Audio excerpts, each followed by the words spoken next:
Coronavirus. 5 lugares que han aplicado estrategias exitosas contra esta pandemia del COVID-19.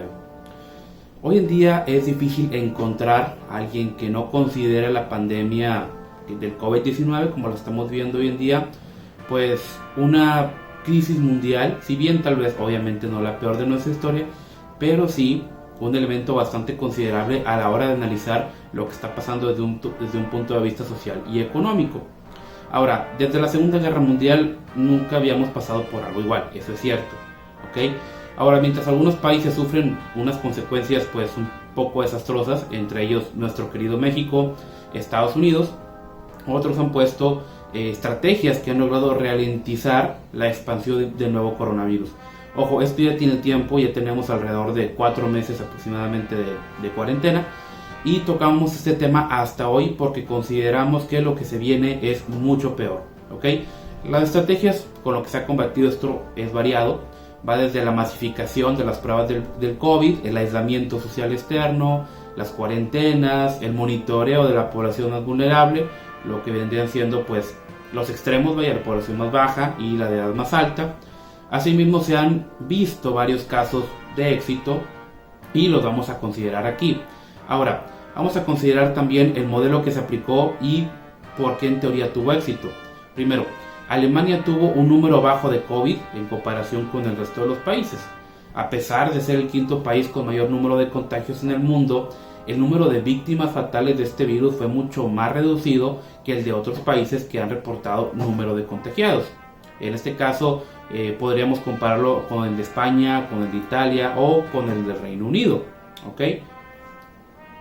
Aunque desconocemos la razón precisa, lo cierto es de que hemos recomendado desde el momento mismo en que tuvimos conocimiento de la emergencia ampliar el número de exámenes entre la población y así reducir la posibilidad de contagio, señaló el Instituto Robert Koch de Virología, responsable de la estrategia alemana frente al COVID-19. Una de las claves de la baja mortalidad podría ser la identificación temprana de los portadores del virus, así como se hizo en otras partes del mundo. Prácticamente esto consiste en hacer una gran cantidad de pruebas, en una identificación de quienes pueden ser los portadores de dicho virus y tomar las acciones necesarias. Esto lo que hace es de que frena la expansión de la enfermedad, y también autoridades alemanas indicaron que están en la capacidad de realizar, ojo con esto, 160.000 exámenes de diagnóstico a la semana. Esto es un número bastante considerable considerando la población de Alemania. Otros países también tienen varias decenas de miles de contagios confirmados y reservan las pruebas de laboratorio para confirmar quién tiene el virus a los pacientes con cuadros más preocupantes y no hacen el test a quien tiene leve síntoma, ¿ok? O sea, prácticamente otros países lo que están haciendo pues es a quien realmente consideramos que pueda tenerlo, le hacemos el test. A quien consideramos que solamente es un resfriado común, pues no, ¿ok? Ahora, número 2, Japón ha logrado controlar el COVID-19 sin recurrir al aislamiento general obligatorio. Esto es bastante interesante porque muchos países que en teoría lo han aplicado, entre ellos México, pues realmente el número de contagios no ha bajado, ¿ok? Frente a la pandemia de este COVID, Japón podría suponerse que era terreno fértil para que el virus causara grandes estragos. Tiene la mayor proporción de personas mayores de 65 años en el planeta y tiene un elevado nivel de consumo de tabaco, lo que en teoría haría a su población más vulnerable frente a enfermedades respiratorias, considerando también que tiene una de las ciudades más pobladas del mundo, que en este caso es Tokio, ¿ok? Ojo, pobladas en relación del número de personas y espacio, ¿ok? Pero al contrario que otros países recurrieron al aislamiento social para limitar la propagación del virus, el modelo japonés eligió seguir agolpándose en eventos públicos, como fue el famoso evento de los cerezos, que pues en esa época de año comenzaban a florecer y demás. Y ojo, sí se recomendó el distanciamiento, más las autoridades no obligaron a la población a las mismas medidas extremas que se tomaron, por ejemplo, en China, España o incluso en Italia, ¿okay? En China incluso veíamos videos de cómo golpeaban a la gente para que no saliera de sus casas. En Japón no hubo un aislamiento tan extremo. Ojo, sí hubo recomendaciones, tampoco vamos a decir que no, pero tampoco fue tan extremo. O en el caso de Italia, que en Italia literalmente podías ver las calles desiertas, ¿ok? Ahora, si lo comparamos con China, y Corea las tasas de mortalidad de Japón pues fueron mucho más bajas. Ojo, China subió en su momento, pero después se controló. Ahora, una de las razones que podemos suponer de que esos números han sido tan bajos tiene que ver la rápida reacción del país para identificar los focos de infección y proteger a la población más vulnerable, así como su enfoque de grupos de brotes. ¿Ok? O sea, prácticamente la respuesta japonesa, ya los japoneses son bastante reconocidos por su eficiencia, es atacar a los grupos ya identificados. Tercer caso, los detectives de enfermedades que luchan contra la epidemia en Singapur. Ahora, los exámenes y el aislamiento social han sido las principales medidas para contener el número de contagios por el COVID. Eso es cierto, tanto aquí en México como en el mundo.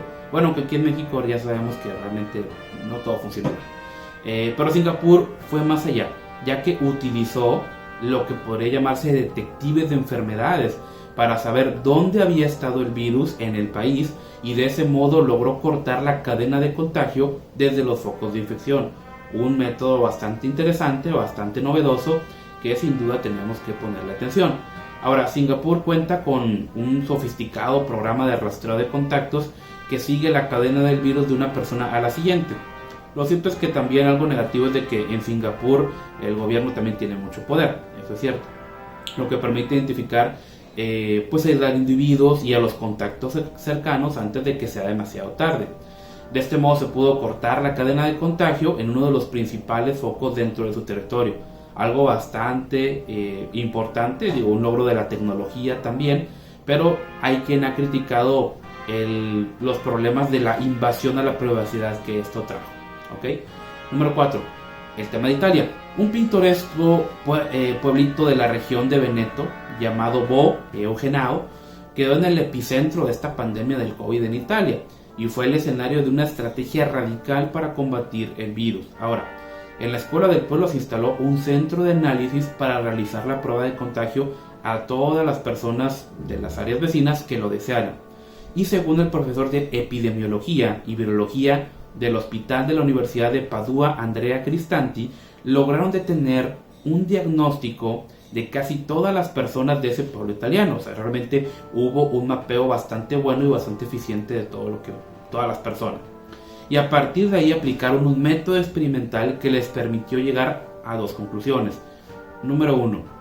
Demostramos científicamente que el periodo de incubación del virus es de 2 semanas y que cualquier estrategia de contención debe tener en cuenta el elevado número de positivos asintomáticos. Un tema bastante que ya ha dado bastante de qué hablar.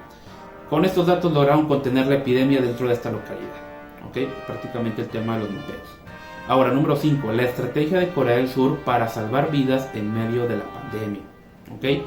Ahora, Corea del Sur se convirtió en un ejemplo, por así decirlo, casi que a seguir en el mundo, porque a pesar de ser un vecino de China, donde pues prácticamente ahí se originó la pandemia, donde tener ciertas relaciones comerciales, su número de contagios y la tasa de mortalidad resultó ser mucho menor.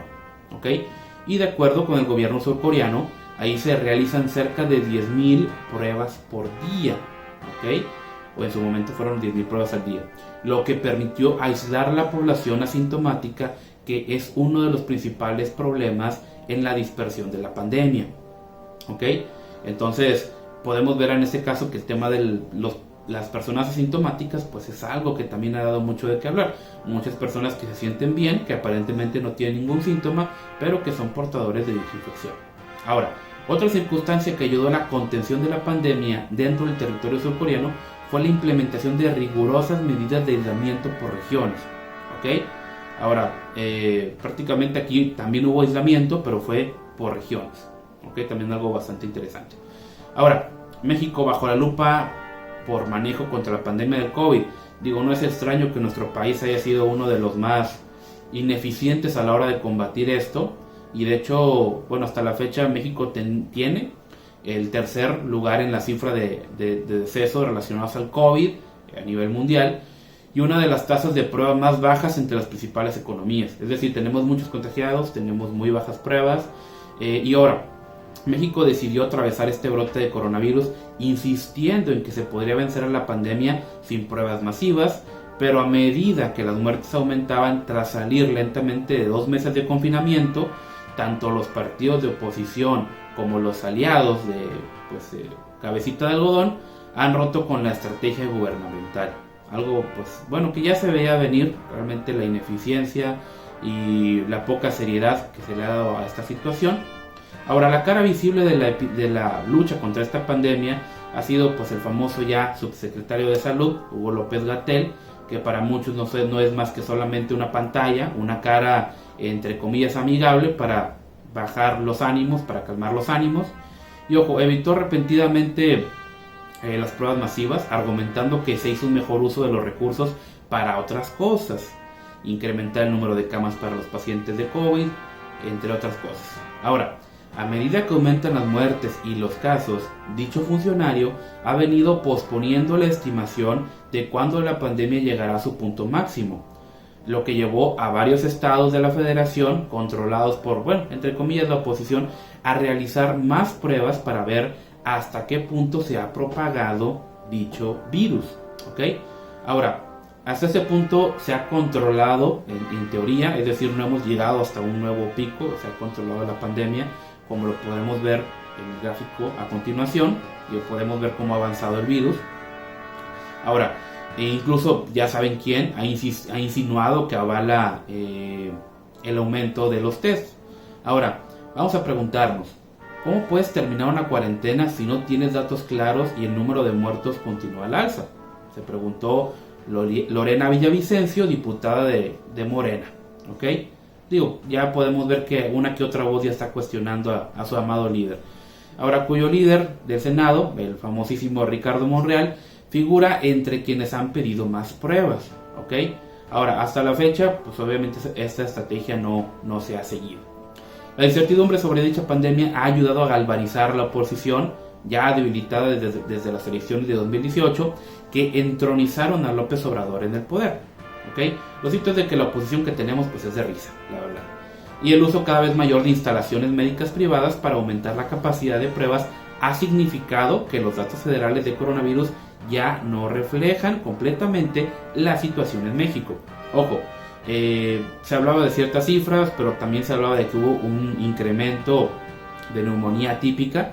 Lo cierto es de que muchas personas han supuesto, y no tenemos pruebas para afirmarlo, de que se han estado escondiendo casos de coronavirus. Repito, no tenemos pruebas, pero tampoco dudas. Cuando en México se alcanzaron las 17.500 muertes y llegamos al séptimo lugar en la cifra de decesos relacionados con el COVID en el mundo, y ojo, en este punto vimos que teníamos una de las tasas de pruebas más bajas entre estas principales economías. El pasado 3 de junio, 2 días después de que comenzó una pequeña salida gradual del confinamiento y luego después todo volvió a cerrarse, México registró un número de muertes diarias de 1092, que autoridades achacaron a una actualización de muertes previas no registradas. Bastante conveniente, por cierto.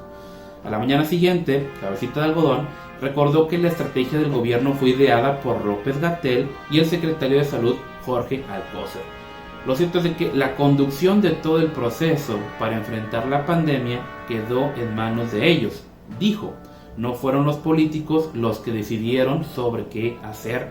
Todas las etapas fueron diseñadas por ellos. Nos ajustamos a todos sus recomendaciones. ¿Ok? Pero ya desde antes, prácticamente los estados gobernados por la oposición, sobre todo aquí en el norte y en el centro de México, trabajaron para compartir lo que vendría siendo información, ¿ok? Incluso con el sector privado también hubo cierta colaboración, hubo cierta sinergia para ver qué se podía hacer, y en abril los ejecutivos de la automotriz coreana Kia, que está aquí en el norte, en Monterrey, pusieron en contacto a funcionarios del estado de Nuevo León con médicos surcoreanos, que allá sí se tuvo éxito, allá sí siguieron una línea bastante coherente, sí hubo eficiencia a la hora de trabajar, que ya habían atendido la pandemia en su país, ¿ok? Y más tarde Nuevo León trajo a colegas de los estados vecinos, sobre todo de Tamaulipas y Coahuila, a las sesiones de entrenamiento, ¿ok? Que esto hasta cierto punto ayudó a que medio se controlara la situación. Ahora, México no proscribe, pero no alienta pruebas, ¿ok? Algo que ya se ha comentado, algo que ya se ha hablado bastante. Con ayuda del sector privado, los estados de Nuevo León y Coahuila han realizado más de 40,000 pruebas y confirmado 3.000 casos no reportados por las cifras oficiales. ¿Ok? Según dichos registros, el recuento federal omite algunos datos de pruebas privadas porque incluyen en su cuenta a los portadores asintomáticos. López-Gatell, sin embargo, insiste en que lo importante no es la cantidad de pruebas, sino cómo se usan. Y comentó: no existe ninguna conexión científica, lógica, automática entre el número de pruebas y el éxito de control, obviamente, del coronavirus, aseguró también el mes pasado dicho epidemiólogo. ¿Ok? Ahora, lo cierto es de que, si bien es cierto y tiene sentido, el hacer muchas pruebas no garantiza que tengas un control. Lo importante es qué se hace con esa información. Pero lo cierto es de que no se siguió ningún protocolo eficiente, no se hicieron pruebas como deberían de hacerse y no se tomó ninguna decisión importante. ¿Ok? Ahora,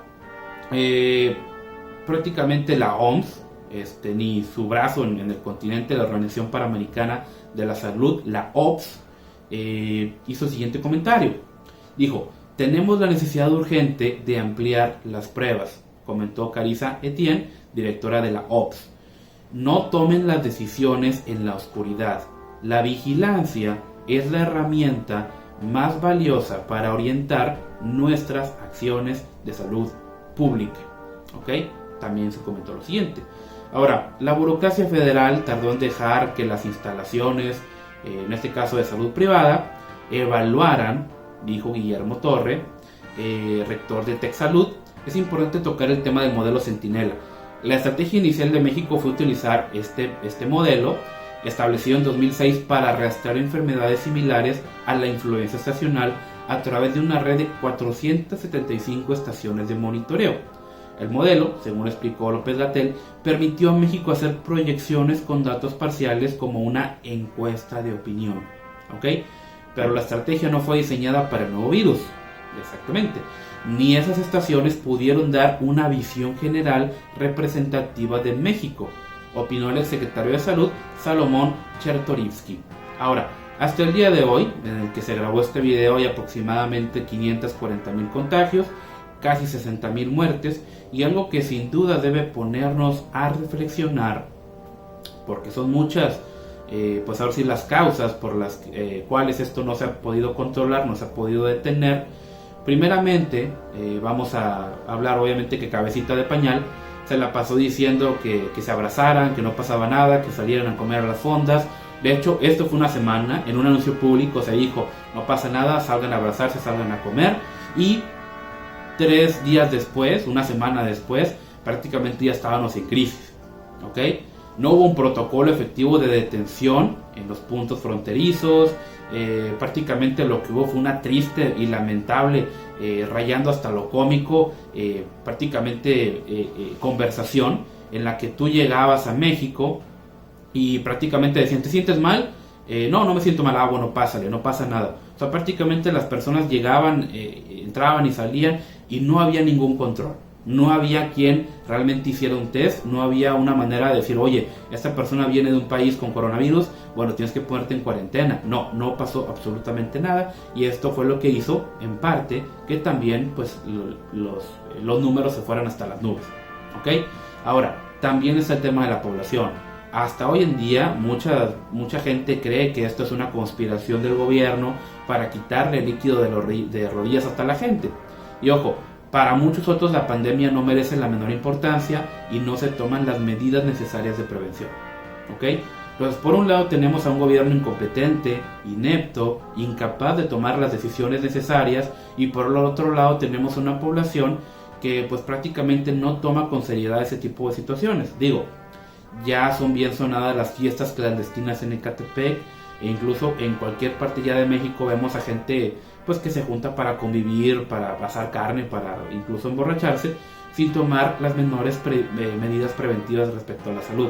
Ya mucha gente solamente trae el cubrebocas porque pues, prácticamente no te dejan pasar a ningún lado si no lo traes, pero salen a la calle y mucha gente anda sin él. E incluso ya hemos visto, y esto tristemente lo comento, casos en los que se dice: bueno, a tales horas ya no se reúnan, ya no se andan movilizando. Y vemos casos como la gente hace fiestas, hace convivios, Llega la policía y ¿qué es lo que hacen? No, hombre, no pasa nada, ahí está tu moche. O es más, vente a comer carne con nosotros, vente a tomar con nosotros y no pasa nada. Y la policía se queda ahí con ellos. ¿Ok?